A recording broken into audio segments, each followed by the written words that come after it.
On va commencer. Olivier Laouché, bonjour. Bonjour.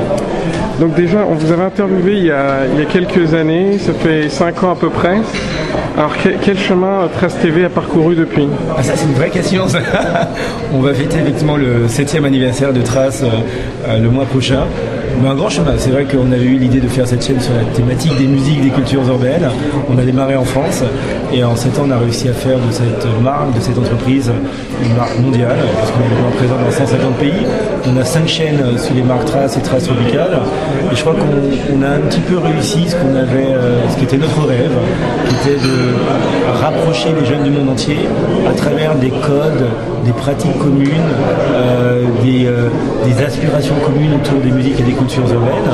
Et donc aujourd'hui on est la chaîne leader sur la thématique musique, culture du continent africain, aussi bien l'Afrique francophone que l'Afrique anglophone. On fait partie du top 3 des chaînes musicales thématiques en France. On est très présent dans la Caraïbe, en Pologne, en Allemagne, on est ouvert à New York, en Asie. Donc voilà, déjà on est toujours là, ce qui est pas mal parce qu'il y a beaucoup de chaînes thématiques qui ont souffert, et je crois qu'on est des rares chaînes indépendantes à avoir réussi à se développer. Et on a aussi déployé la marque sur d'autres univers, dans le monde de la radio, dans le monde de la téléphonie mobile, dans le monde de l'internet. On fait de plus en plus de production de contenu.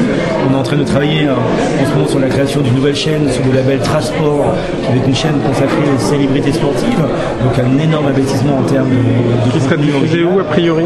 L'idée c'est de la diffuser comme d'habitude partout dans le monde. Donc c'est une chaîne, j'espère, qui verra le jour l'année prochaine, si tous les indicateurs sont ouverts. Voilà, donc on a bougé en 5 ans. Alors 7 ans plus tard, est-ce que vous avez l'impression que le monde des affaires, les annonceurs vous prennent plus au sérieux qu'à vos débuts, même si je crois qu'il y avait Goldman Sachs dans votre premier tour de table? Oui, Goldman Sachs reste notre actionnaire de référence sur l'exploitation, c'est-à-dire sur aussi bien les distributeurs que les annonceurs.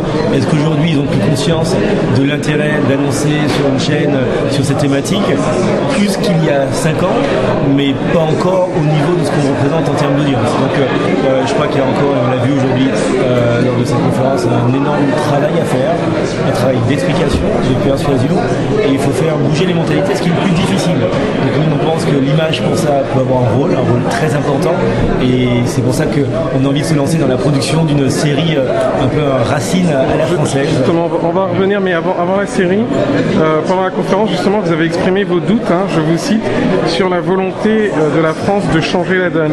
Est-ce que vous pouvez nous expliquer un peu?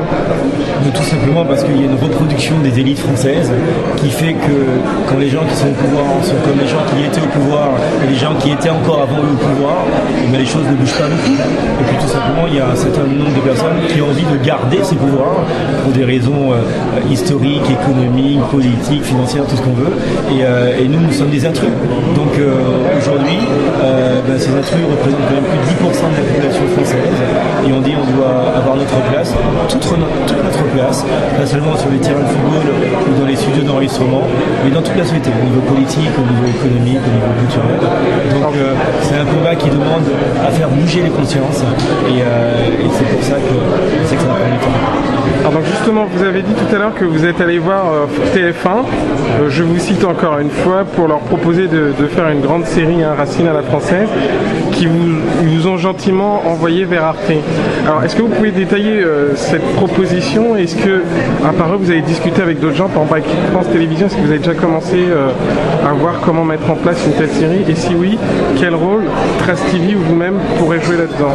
C'est vrai. Pourquoi d'abord vouloir faire une série télévisée sur le modèle de ce qui a été Racine, même si le contenu serait forcément extrêmement différent de ce qui était Racine aux États-Unis dans les années 70, parce qu'on a, nous, une analyse de la société française et du fait que quand on veut faire bouger les mentalités, il n'y a rien de plus efficace que l'image. Que l'image sur un média télévisé qui est un mass média.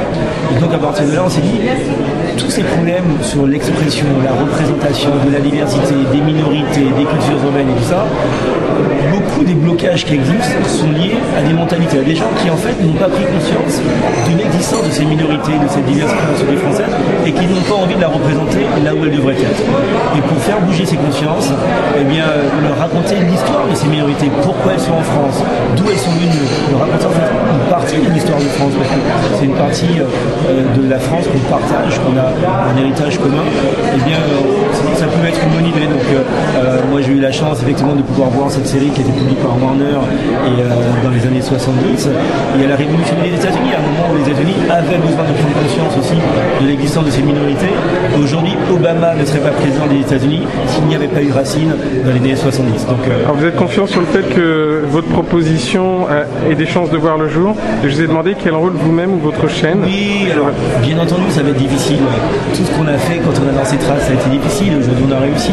Donc à partir du moment où on pense qu'on a une très très bonne idée, on a de la persévérance et qu'il y a des gens autour de nous qui vous accompagnent sur ce chemin, on va y arriver. Alors c'est vrai que j'ai vu TF1, des gens de la fiction française de TF1 qui m'ont dit écoute, c'est intéressant ton projet, mais notre positionnement sur la fiction française est extrêmement consensuel, extrêmement familial, pas d'aspérité dans les sujets, et donc on serait un petit peu hors format.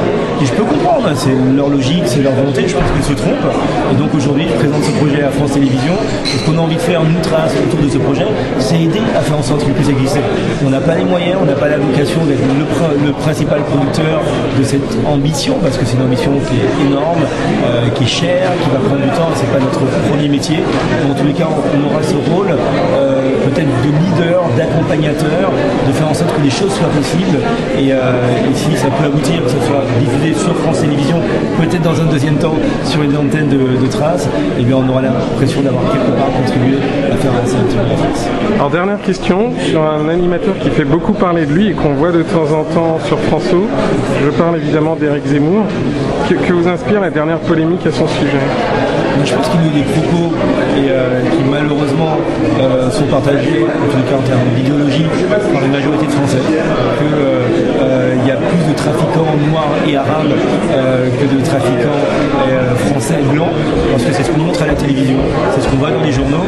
Et voilà, donc aujourd'hui, je pense que ces propos tels qu'il est tenu comme ça ne sont pas acceptables. S'il les avait entourés d'explications, parce que il a juste traduit malheureusement une représentation qui est majoritaire en France.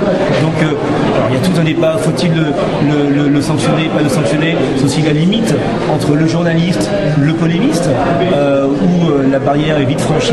En tous les cas, j'ai plus envie de rebondir, moi, sur des propos qui ont été tenus par des hommes politiques récemment pendant la campagne électorale, des gens comme Gérard Longuet ou autres, qui ont des responsabilités extrêmement importantes, et malheureusement, zéro sanction, zéro polémique. Donc j'ai envie de dire en France, et vous allez voir avec l'affaire Zemmour, dans quelques jours on va même plus en parler. Donc quand on dit qu'il faut faire changer les mentalités, il y a un énorme boulot à faire. Donc je ne pense pas qu'il doit être le bouc émissaire de la polémique. Il est malheureusement représentatif du mouvement qui le dépasse.